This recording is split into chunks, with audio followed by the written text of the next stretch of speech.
大家好，欢迎来到快乐手工。我们每户人家啊，搞个人卫生的工具呢，肯定就是非常多的。我们家里也是哈，像这个手电筒啊，挖耳朵用的。我们家孩子小的时候不肯挖耳朵，老是动来动去的。我们买一个这个挺亮的，他睡着的时候我就给他挖。还有这些指甲钳，那每个人呢都有一把，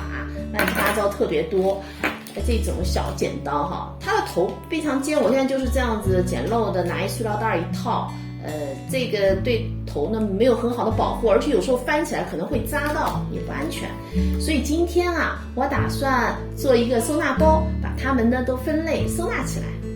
这些呢是咱们收纳包的主体材料，2份印花的材料是面子哈。为了硬挺，我中间的夹层呢也烫了180克的铺棉，那铺棉的尺寸呢，长度是20，宽度呢是16，然后我放了1厘米的缝缝。这个呢是里子，也是3份，里子上面呢我烫了60克的无纺衬。里子和面子，咱们4个角呢都要打圆。它俩呢都是里子上夹层口袋的材料，这款材料长度呢28厘米，高度呢18厘米，我在上面烫了60克的无纺衬。这个材料呢长度22厘米，高度呢18厘米。这2块材料在制作的时候咱们都是要对折的哈。因为这块材料我一会儿会插入一根一根的，所以它要硬挺，如果烫蹭了，这个材料呢不需要那么硬性，它一会儿做好之后会是这样子的，所以就不能太硬。这些呢都是拉链和拉链边条的材料哈。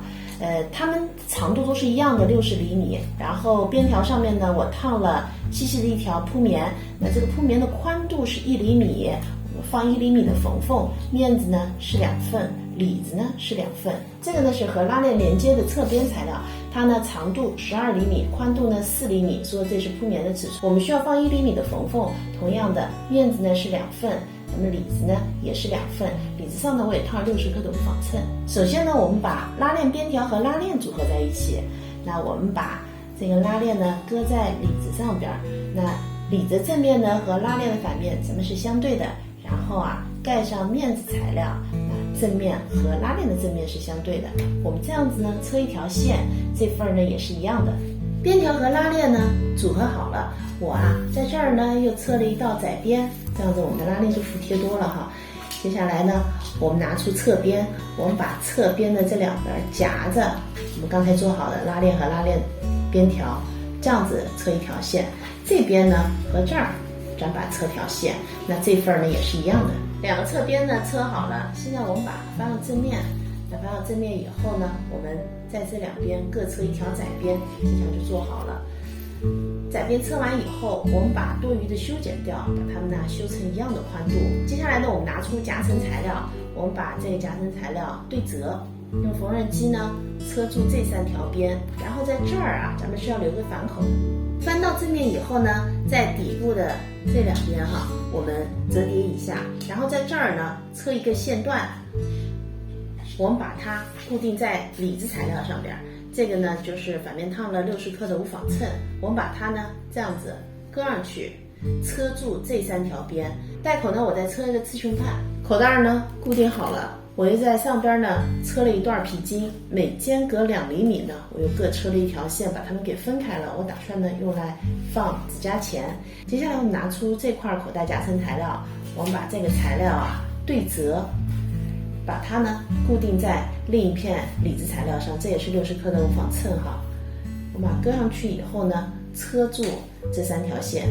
然后呢我会在中间车几条线，把它们间隔开，和这皮筋的意思是一样的哈。间隔的距离呢就是根据我工具的尺寸来的。里子上的夹层呢就固定好了，接下来呢我们来做中间的这个隔层哈。我们拿出隔层的材料和最早之前做好的拉链边条材料，那这个呢是烫了60克的无纺衬，这份呢是烫了180克铺棉的，材料的花纹呢都是这格子的。接下来呢我们把材料的中心点和这个边条的中心点咱把它对齐，然后隔层材料的正面呢和这里面的里子咱把它相对哈。车呢咱们车在拉链的这一边，这份呢我已经夹好了，我们这样子车一圈，拉链材料和隔层呢就组合在一起了。接下来呢我们把这个材料向里窝，这片我已经窝好了，然后我们把2片材料呢叠齐，叠齐以后我们车一圈，在这儿呢留一个反口，一圈呢车好了，咱们2个拉链现在都是在里边哈。那圆角呢，我们用曲子剪刀剪一下，然后从这个反口呢把材料翻到正面。翻好以后呢，我们的材料是这样子的哈，两边呢是一样的，然后底部呢这儿是一个反口，而拉链呢是挨着的。接下来呢，我们拿出面子和夹层的材料，那把面子和夹层我们把它叠齐，然后整个呢车一圈，把它们组合在一起。这份我已经固定上了。我们把这份材料和带隔层的材料呢组合起来，组合的时候呢，把拉链给拉开。这个材料呢，面子是冲外的，然后我们中心点是要对齐的，然后整个车一圈，毛边呢用包边带把它给包上。那